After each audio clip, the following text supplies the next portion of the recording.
Hello everyone, a warm welcome to your own channel, and that is Kali Das. Okay, हम लोग क्या करने वाले हैं, हम लोग क्या समझने वाले हैं आज। तो भाई आज हम लोग बहुत इम्पोर्टेंट टॉपिक को समझने वाले हैं। बहुत मज़ा भी आने वाला है, जस्ट बिलीव मी। बहुत इम्पोर्टेंट टॉपिक को समझेंगे और बहुत मज़ा भी आएगा। क्या है आज का टॉपिक? तो आज का टॉपिक है Rajasthani schools of painting. Believe me, ये जो आपके पूरे पेंटिंग का जो सिलेबस है उसमें one of the important chapter है। और ये आपकी मतलब जो आगे आने वाले चैप्टर्स हैं, आपको कहीं ना कहीं इसका ज़िक्र आपको सुनने को मिलेगा ही मिलेगा। और इंटरेस्टिंग भी बहुत है। बहुत मज़ा आने वाला है। मैं तो बार बार इस बात को बोलता हूँ, बहुत मज़ा आने वाला है। Just sit down, relax, headphone लगाओ और शुरू हो जाते हैं। तो भाई अभी हम लोग क्या करने वाले हैं? अभी हम लोग ओ एंड डी ये करेंगे। ओ एंड डी क्या होता है मेरे भाई? Origin and development. हम लोग क्या करेंगे? हम लोग ओरिजन एंड डेवलपमेंट को या ओरिजन एंड डेवलपमेंट से शुरुआत करेंगे। अब किसी भी चीज़ की हमें बैकग्राउंड समझनी ज़रूरी होती है, किसी भी चीज़ की हिस्ट्री समझनी ज़रूरी होती है। हम लोग डायरेक्टली किसी चीज़ पे नहीं जा सकते हैं। तो हम लोग देखेंगे कि ये राजस्थानी स्कूल्स ऑफ पेंटिंग जो है, ये कहाँ से एग्जिस्टेंस में आई, कहाँ से आई, कहाँ तक गई। यही हुआ, कहाँ से आई ओरिजिन, कहाँ तक गई डेवलपमेंट। तो बेसिकली हम लोग उसको समझने वाले हैं। तो भाई the term Rajasthani schools of painting, अच्छा स्कूल्स क्यों? ये स्कूल्स क्या है? सीबीएसई के स्कूल्स थे क्या? स्कूल्स कहाँ से आ गए? तो भाई मेरे कुछ समझ सकते हो, थोड़ा सा वहाँ से कॉन्सेप्ट आप निकाल सकते हो। सीबीएसई वाला बेसिकली क्या होता था ना, कि बड़े बड़े एक्सपर्ट्स रहते थे। एक्सपर्ट्स किसके? पेंटर्स, बड़े बड़े एक्सपर्ट पेंटर्स रहते थे। उनके शिष्य होते थे, डिसाइपल्स कह लो, स्टूडेंट्स कह लो, चेला कह लो, जो भी कहना है कह लो। ये उनको पेंटिंग्स, खुद भी पेंटिंग्स करते थे और उनको पेंटिंग्स सिखाते भी थे। और ये होता कैसे था? ये बड़े बड़े राजाओं के द्वारा सपोर्ट किए जाते थे। ये बड़े बड़े किंग्स होते थे, सॉरी, किंग्स होते थे। इन किंग्स के द्वारा ये गुरुजी सब जो हैं सपोर्ट किए जाते थे, एक्सपर्ट्स जो हैं ये सपोर्ट किए जाते थे। और फिर इनके नीचे होते थे इनके डिसाइपल्स, डिसाइपल्स होते थे इनके, ठीक है। तो बेसिकली अगर आप इसको देखो तो एक एक्सपर्ट है और उनके नीचे उनके डिसाइपल्स है, तो ये कुछ स्कूल जैसा ही हमें फीलिंग दे रहा है, इसलिए हम लोग इसको स्कूल्स भी कहते हैं। ओके, तो शुरुआत करते हैं। शुरुआत तो कर ही चुके हैं, आगे बढ़ते हैं। The term Rajasthani schools of painting pertains to the school of painting pertains to the school of painting that prevailed in the princely kingdoms। बड़ा इंपॉर्टेंट वर्ड है। बेसिकली प्रिंसली किंगडम्स क्या है? जो, जैसे मान लेते हैं ये राजस्थान है, तो कहीं पे ये कोई किंगडम, कहीं पे ये कोई किंगडम, कहीं पे ये कोई किंगडम, कहीं पे ये कोई किंगडम, छोटे छोटे किंगडम्स जो होते थे उसको हम लोग प्रिंसली किंगडम्स कहते हैं, ठीक है।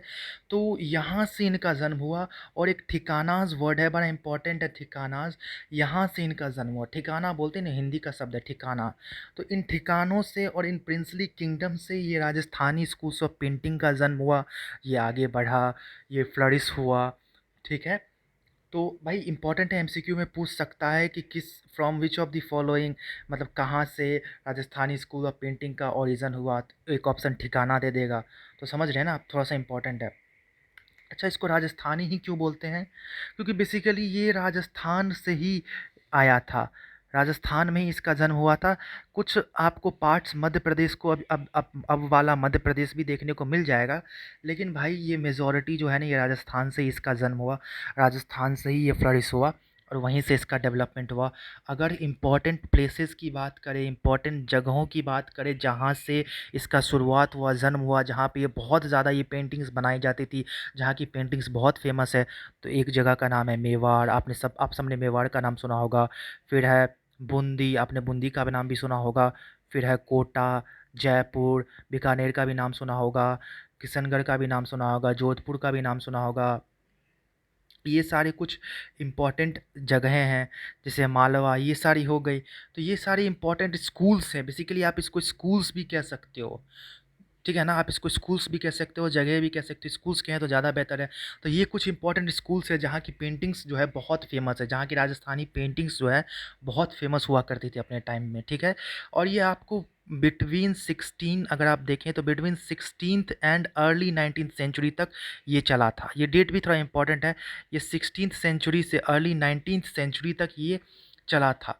तो ये आपको ध्यान में रखना है। अच्छा 19th सेंचुरी तक ये क्यों चला, उसके बाद क्या हुआ? ये भी बड़ी इंटरेस्टिंग कहानी है। ये कहानी सुनने में भी बहुत मज़ा आएगा, लेकिन मैं अभी सुनाऊँगा नहीं। अभी नहीं सुनाऊँगा, जब टाइम आएगा तो मैं खुद आपको कहानियाँ बताऊँगा। आगे के चैप्टर्स हैं जहाँ पे ये सारी बातें हमें डील करना है, ठीक है? अब आते हैं नेक्स्ट पॉइंट पे। नेक्स्ट पॉइंट क्या है, एक स्कॉलर जी का नाम दिया है। इन स्कॉलर का क्या नाम है? स्कॉलर आनंद कुमरा स्वामी। ये इन स्कॉलर का नाम याद रखना बड़ा इंपॉर्टेंट है, एमसीक्यू में आने का बहुत ज़्यादा चांस है, डायरेक्ट भी क्वेश्चन पूछा जा सकता है। तो आनंद कुमरा स्वामी जी जो थे उन्होंने 1916 में, ये डेट भी थोड़ा बहुत इंपॉर्टेंट है, 1916 में इन्होंने एक टर्म को क्वाइन किया, यानी एक शब्द दिया। इन सब इस कौन सा शब्द था? राजपूत पेंटिंग्स। किसके लिए ये शब्द दिया?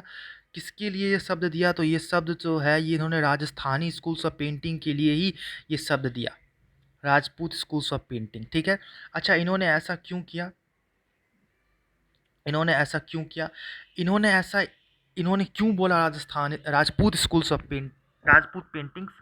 तो राजपूत पेंटिंग्स इन्होंने इसलिए बोला क्योंकि उस टाइम के जो ज़्यादातर रूलर्स थे और जो पैटर्न्स थे ना, पैटर्न्स कौन होते हैं? रूलर्स तो समझ गए भाई, राजा किंग्स होते हैं, तो पैटर्न्स कौन है? पैटर्न्स भाई वो हो गए जो एक आदमी होता है, जैसे कोई भी पर्सन हो गया, वो किसी आर्टिस्ट को सपोर्ट करते हैं थ्रू मनी, मनी दे के, पैसा दे के, तो उनको हम लोग पैटर्न कहते हैं। तो समझ रहे हो ना? जैसे कि मैं बहुत अच्छा पेंटिंग बनाता हूँ, आपको लगा भैया इस बंदे में दम है, तो इस बंदे को मैं क्या करता हूँ, थोड़े से पैसे देता हूँ, लगता है गरीब है, इतना पैसे नहीं है इसके पास, ताकि ये अच्छा पेंटिंग बनाए और देश का नाम उज्जवल करे, जो भी आपकी मोटिव हो वगैरह वगैरह, तो आप पैटर्न कहलाओगे, ठीक है? तो उस टाइम के जो ज़्यादातर रूलर्स और पैटर्न्स थे ना, जो इन आर्टिस्ट को सपोर्ट करते थे, वो राजपूत ही हुआ करते थे। वो कौन थे? वो राजपूत थे, इसीलिए इसका नाम क्या पड़ गया? राजपूत पेंटिंग्स। अब कॉन्सेप्ट समझ में आई? तो देख रहे हो कितना अच्छा कहानी बन रहा है, ठीक है? उसके बाद अगर आप पहाड़ी स्कूल तो खैर दूसरा स्कूल हो गया, जो कि बेसिकली आपको सेंट्रल इंडिया में और पहाड़ी रीजन्स, जो हिमालयन रीजन्स है उसमें आपको देखने को मिलेगा। अगर अच्छा बीच में पहाड़ी स्कूल कहाँ से आ गया? तो पहाड़ी स्कूल इसलिए आ गया, अगर मैं इसको थोड़ा सा एडजस्ट करूँ तो, बीच में पहाड़ी स्कूल्स ऐसे इसलिए आ गया क्योंकि अ, जब आप क्या बोलते हैं पहाड़ी स्कूल्स को देखोगे ना मेरे दोस्त, तो जब आप पहाड़ी स्कूल्स को देखोगे ना, पहाड़ी स्कूल्स को नहीं, बेसिकली पहाड़ी स्कूल्स के पेंटिंग्स को देखोगे ना, तो आपको उसमें ना किसकी झलक दिखेगी पता है? राजस्थानी राजपूत पेंटिंग्स या राजस्थानी स्कूल्स ऑफ पेंटिंग की। तो पहाड़ी स्कूल्स में आपको झलक दिखेगी राजस्थानी स्कूल्स ऑफ पेंटिंग की, इसलिए यहाँ पे बीच में पहाड़ी स्कूल्स का ज़िक्र किया गया। अच्छा ख़ैर है कहाँ पे? तो आपको सेंट्रल इंडिया में क्या है, डेक्कन प्लेट्यूज़ वगैरह है ना, तो सेंट्रल वो भी पहाड़ी रीजन हो गया ना। तो सेंट्रल इंडिया में और आपको माउंटेनस रीजन जो हिमालयन रीजन है, वहाँ पे ये स्कूल्स आपको देखने को मिलेंगे। मतलब मिलेंगे नहीं, तब हुआ करते थे, तब एग्जिस्टेंस में आया करते थे, अब तो ये भी ख़त्म हो गए, ठीक है? अगर अब मैं फिर सॉरी, अगर मैं अब आगे बात करूँ कुछ इंपॉर्टेंट पॉइंट्स की, तो मैं आपको सिर्फ इम्पोर्टेंट बता रहा हूँ, जो आपको एग्ज़ाम के पॉइंट ऑफ व्यू से बड़ा इम्पोर्टेंट है, देख लो। अच्छा एक बड़ा अच्छा एक स्टेटमेंट है। अच्छा क्या है तेरा, देखते हैं इसमें क्या लिखा हुआ है। Rajput schools is obsolete. Obsolete मतलब अब एग्जिस्टेंस में नहीं है, नो लॉन्गर यूजफुल। ऑब्सोलेट मतलब होता है नो लॉन्गर यूजफुल। ऐसा क्या हुआ भाई कि राजस्थान स्कूल जो है वो ऑब्सोलेट हो गए? हाँ, इतना अच्छा तो ये लोग चल रहे थे, इतना अच्छा इनका पेंटिंग्स चल रहा था, फिर ये लोग एग्जिस्टेंस में क्यों नहीं है, ख़त्म कैसे हो गए? ये भी जानेंगे, बड़ा इंपॉर्टेंट है, ये भी जानेंगे। ठीक है, देखिए कहानी अभी शुरुआत हो रही है, अभी तो मज़ा आना शुरू हुआ है, अभी तो बहुत कुछ है, ठीक है? अभी तो बहुत कुछ है। अगर इसके मैं अगर मैं इसके थोड़े से आपको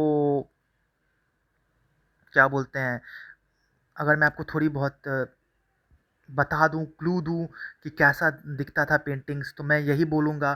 ख़ैर इसको तो हम लोग आगे मेन कैरेक्टर्स में या मेन थीम्स में करेंगे ही, लेकिन अभी भी थोड़ी-सी बात कर ही लेते हैं। ये आपको यहाँ पे फाइन और बोल्ड दोनों लाइन देखने को मिलेगा। जो क्या बोलते हैं, राजस्थानी स्कूल्स ऑफ पेंटिंग है, यहाँ पे आपको फाइन और बोल्ड लाइंस देखने को मिलेगा। जहाँ पे फाइन लाइंस की ज़रूरत है वहाँ पे फाइन लाइंस का इस्तेमाल किया गया है, जहाँ पे बोल्ड लाइंस की ज़रूरत है वहाँ पे बोल्ड लाइंस का भी इस्तेमाल किया गया है। ये बहुत अच्छा है। कलर का जो प्रेफरेंस है भाई मेरे, वो ब्रिलियंट और जेंटल दोनों है।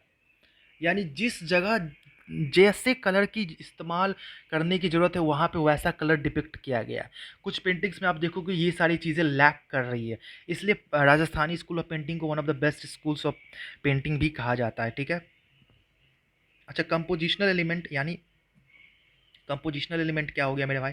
यहाँ पे देखो लिखा हुआ है कंपोजिशनल एलिमेंट्स, यानी उस पेंटिंग्स में क्या क्या है। तो उस पेंटिंग्स में आपको बहुत कुछ देखने को मिलेगी। उस पेंटिंग्स में आपको एक दो चीज़ नहीं मेरे भाई, खैर वो तो पेंटिंग जब देखेंगे तब तो देख ही लेंगे, बहुत कुछ देखने को मिलेगी। आपको आर्किटेक्चर्स देखने को मिलेंगे, आपको नेचर देखने को मिलेगी, गॉड गॉडेस देखने को मिलेंगे, ये सारी चीज़ें भी हैं। अच्छा, नेचुरलिज्म पे बहुत ज़्यादा जोर दिया गया है। यहाँ पे एक टर्म है, कैन यू सी इट, मैं अगर इसको हाईलाइट करूँ तो नेचुरलिज्म। नेचुरलिज्म मतलब क्या होता है भाई? किसी भी चीज़ को एक्यूरेट डिपिक्ट करना विद फुल डिटेल्स, उसको नेचुरलिज्म बोलते हैं। नेचुरलिज्म पे बहुत ज़्यादा फोकस किया गया है इस स्कूल ऑफ पेंटिंग में। तो ये बहुत बड़ी बात है। मतलब हर स्कूल इसको नहीं सिक्योर कर पाए थे, हर पेंटर्स यहाँ पे ये नहीं सिक्योर कर पाए थे, कुछ पेंटर्स यहाँ पे फेल हो गए थे, लेकिन ये राजस्थानी स्कूल्स ऑफ पेंटिंग जो है इसको ये सिक्योर कर लिया था, ठीक है। उसके बाद उसके बाद अगर मैं आगे बढ़ूँ, मैं थोड़ा सा जूम आउट करता हूँ। देखिए, अब मैं इसको ऐसे ही रहने देता हूँ। आई होप आप यू कैन सी इट, आप लोग इसको देख सकते हैं।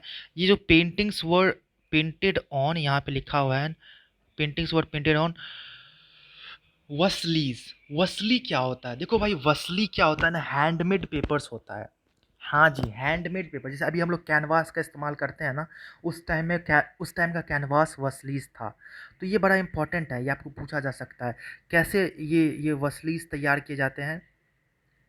तो वसली कैसे तैयार किए जाते हैं? तो देखो वसली कैसे तैयार किया बनाया जाता है। देखो, thin sheets of handmade paper glued together, मतलब बहुत सारे थिन शीट्स ऑफ पेपर लिए जाते हैं और उनके ऊपर ग्लू लगाया जाता है। एक के ऊपर दूसरा पेपर, दूसरे के ऊपर तीसरा, तीसरे के ऊपर चौथा, ऐसे पेपर को क्या बोलते हैं हम लोग, एक साथ ग्लू कर देते हैं, चिपका देते हैं, जब तक कि हम लोग को डिज़ायर्ड थिकनेस ना मिल जाए, जो पेंटर सोचते हैं उतना थिकनेस ना मिल जाए, तब तक, ठीक है।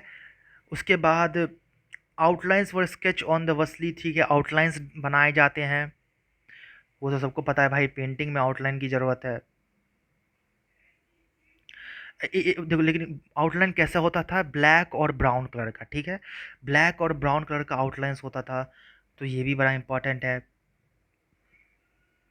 उसके बाद है कलर पिगमेंट। अगर कलर की बात करें, कैसे कलर का इस्तेमाल किया जाता था, कलर में क्या कंपोजिशंस होते थे, कैसे कलर्स को बनाया जाता था, तो भैया मिनरल्स एंड प्रीशियस मेटल्स का इस्तेमाल किया जाता था। ये मत समझना आजकल का कलर नहीं होता है, आजकल का बनावटी वाला कलर नहीं है। वहाँ पे असली के मिनरल्स और प्रीशियस मेटल्स का इस्तेमाल किया जाता था। कौन से मिनरल्स और प्रीशियस मेटल्स देख लो, जैसे गोल्ड एंड सिल्वर। तो असली में वो लोग हकीकत में गोल्ड का इस्तेमाल करते थे पेंटिंग करने के लिए। आजकल तो लोगों को पहनने के लिए भी इतना महंगा है, तो यही बात है, उस टाइम में एक्सप्लॉइट किया गया था गोल्ड को, हम लोग ये भी कह सकते हैं। तो गोल्ड एंड सिल्वर से ही पेंटिंग ड्रॉ की जाती थी, बनाई जाती थी, ठीक है। वो उसको एक मीडियम में डालते थे ग्लू के साथ। यहाँ पे देखो, अगर देख सकते हो तो, सॉरी, यहाँ पे है। तो एक एक मीडियम में डाला जाता था ग्लू के साथ, ठीक है। कैमल्स, यहाँ पे देखो, कैमल्स और स्क्विरल्स। कैमल क्या होता है? ऊँट। स्क्विरल क्या होता है? गिलहरी। इन दोनों के पूँछ का, अगर मैं, एक मिनट, अगर मैं उस तरफ, अगर मैं स्वाइप करूँ तो देखो, कैमल्स और स्क्विरल्स जो है ना, इस इनके जो हेयर्स होते थे ना, इनके जो हेयर्स होते थे ना, इनके पूँछ में जो हेयर्स होते थे, इनके शरीर पे जो हेयर्स होते थे, इसका इस्तेमाल किया जाता था ब्रश बनाने के लिए। तो सोचो यार, मतलब कि जो स्क्विरल्स को आपने देखा है, गिलहरियों को तो देखा ही होगा, उसकी पूँछ को देखा है कितने ज़्यादा हेयर होते हैं उसके ऊपर, क्यूट क्यूट सा लगते रहता है, उसी के हेयर्स का इस्तेमाल किया जाता था ब्रश बनाने के लिए। तो सोचो उस टाइम में कितना डेडिकेटेड थे वो लोग, ठीक है। और बर्निश्ड विथ एगेट, एगेट मतलब कि एक स्टोन होता है जिसको घसा जाता है, जैसे कि घसने का मतलब रब किया जाता है, और रब करोगे ना तो चमक आने लगती है, एक कलर का चमक आने लगेगा। तो सोचो इतना सब कुछ किया जाता है, ठीक है। उसको पॉलिश करना कह सकते हो, बर्निश मतलब होता है पॉलिश करना, एक पत्थर से उसको पॉलिश करते थे, ठीक है। और जो पेंटिंग्स जो थे ना भाई उस टाइम के, the painting activity was kind of team work. हाँ, टीम वर्क पे उस टाइम पे फोकस किया जाता था। ऐसा नहीं कि एक पेंटर अकेले ही पेंटिंग कर रहा है, ऐसा पॉसिबल ही नहीं है। एक पेंटर ने स्केच की, दूसरे उसमें कलर भर रहे, तीसरे उस पर एगेट एगेट से उस पर पॉलिश कर रहे हैं, ऐसा चलता था। जैसे कि मास्टर आर्टिस्ट होते थे, जैसे प्रीलिमिनरी ड्राइंग करते थे, बेसिक वो ड्राइंग करते थे, ठीक है। उन्होंने अपना ड्राइंग कर दिया फिर, और उनके जो शिष्य होते थे, प्यूपल्स होते थे, और जो एक्सपर्ट होते थे कलरिंग में, वो उसमें कलर भरते थे, ठीक है। जैसे कि आर्किटेक्चर्स हो गया, लैंडस्केप, एनिमल्स, ये सब हो गया इन सब में, ठीक है। ये सब होता था। उसके बाद एक उसके बाद ये सारी चीज़ें हो गई। अब मान लो उस पेंटिंग के नीचे कुछ लिखने के लिए हुआ, उस पेंटिंग के नीचे कुछ लिखना है, जैसे कि कुछ लिखना है, तो जैसे कुछ भी लिखना है, मान लो राजस्थानी स्कूल्स ऑफ पेंटिंग है, किसी किंग का पेंटिंग है, तो ये किंग ऐसे थे, इन्होंने ये इतने महान थे, इन्होंने ऐसा काम किया। तो वो जो वर्ड्स लिखना उसको कौन लिखता था? स्क्राइब उसको बोलते हैं। स्क्राइब कौन होता है? स्क्राइब एक पर्सन होता है जिनका ये काम होता है कि जो डॉक्यूमेंट्स होते हैं ना उसको लिखे, जो मतलब जो भी पेंटिंग पे लिखना होता है उसको लिखे, तो वो उसको लिखते थे, और ऐसे तैयार होती थी पेंटिंग।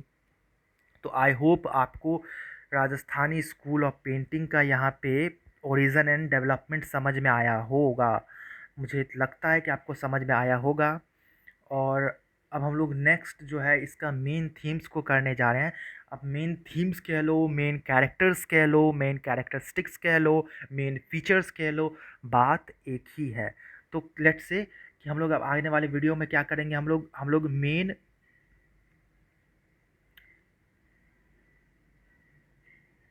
मेन फीचर्स करेंगे राजस्थानी स्कूल्स ऑफ पेंटिंग के, इसके क्या क्या मेन फीचर्स है।